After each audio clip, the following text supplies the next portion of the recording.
ಶಿಕ್ಷಕರ ನೇಮಕಾತಿಗೆ ಮುಂದಿನ ವಾರವೇ ಅಧಿಸೂಚನೆ ಸಾಧ್ಯ. 15,000ಕ್ಕೂ ಅಧಿಕ ಶಿಕ್ಷಕರ ನೇಮಕಾತಿ ಅತಿ ಶೀಘ್ರದಲ್ಲಿ.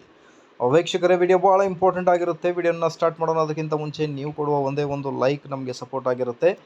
ದಯಮಾಡಿ ವಿಡಿಯೋನ ಲೈಕ್ ಮಾಡಿ, ಅದರ ಜೊತೆಗೆ ನಮ್ಮ ಯೂಟ್ಯೂಬ್ ಚಾನಲನ್ನು ಕೂಡ ಸಬ್ಸ್ಕ್ರೈಬ್ ಮಾಡಿಕೊಳ್ಳಿ. ವೀಕ್ಷಕರೇ, ರಾಜ್ಯದ ಸರ್ಕಾರಿ ಶಾಲೆಗಳಲ್ಲಿ ಖಾಲಿ ಇರುವ ಶಿಕ್ಷಕರ ಹುದ್ದೆಗಳನ್ನು ಭರ್ತಿ ಮಾಡಲು ಸರ್ಕಾರ ಮಹತ್ವದ ಕ್ರಮ ಕೈಗೊಂಡಿದ್ದು, 15,000ಕ್ಕೂ ಅಧಿಕ ಶಿಕ್ಷಕರ ನೇಮಕಾತಿಗೆ ಶೀಘ್ರದಲ್ಲೇ ಅಧಿಸೂಚನೆ ಪ್ರಕಟವಾಗುವ ನಿರೀಕ್ಷೆ ಇದೆ.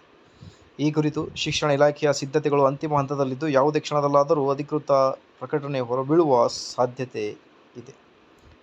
ಮುಂದಿನ ವಾರ ಅಧಿಸೂಚನೆ. ಲಭ್ಯ ಮಾಹಿತಿಯ ಪ್ರಕಾರ ಮುಂದಿನ ವಾರದಲ್ಲೇ ಶಿಕ್ಷಕರ ನೇಮಕಾತಿ ಅಧಿಸೂಚನೆ ಪ್ರಕಟವಾಗುವ ಸಾಧ್ಯತೆ ಇದೆ.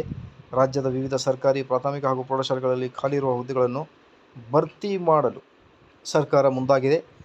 100 ದಿನಗಳ ಒಳಗೆ ನೇಮಕಾತಿ ಪೂರ್ಣ. ಈ ನೇಮಕಾತಿ ಪ್ರಕ್ರಿಯೆಯನ್ನು ವೇಗವಾಗಿ ಪೂರ್ಣಗೊಳಿಸಲು ಸರ್ಕಾರ ಯೋಜನೆ ರೂಪಿಸಿದೆ. ಅಧಿಸೂಚನೆ ಪ್ರಕಟವಾದ ನಂತರ ಅರ್ಜಿ ಸ್ವೀಕಾರ, ಪರೀಕ್ಷೆ, ದಾಖಲೆ ಪರಿಶೀಲನೆ ಹಾಗೂ ಆಯ್ಕೆ ಪ್ರಕ್ರಿಯೆಗಳನ್ನು ತ್ವರಿತಗೊಳಿಸಿ 100 ದಿನಗಳ ಒಳಗಡೆ ನೇಮಕಾತಿ ಪೂರ್ಣಗೊಳಿಸುವ ಗುರಿ ಹೊಂದಲಾಗಿದೆ ಎಂದು ವರದಿಗಳು ತಿಳಿಸಿವೆ.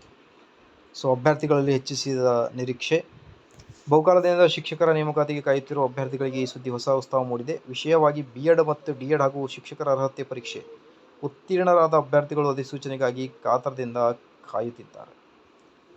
ಆದಷ್ಟು ಬೇಗ ನೋಟಿಫಿಕೇಶನ್ ಆಗಲಿ. ಮಾಹಿತಿ ಇಷ್ಟ ಆದಲ್ಲಿ please like, share and subscribe.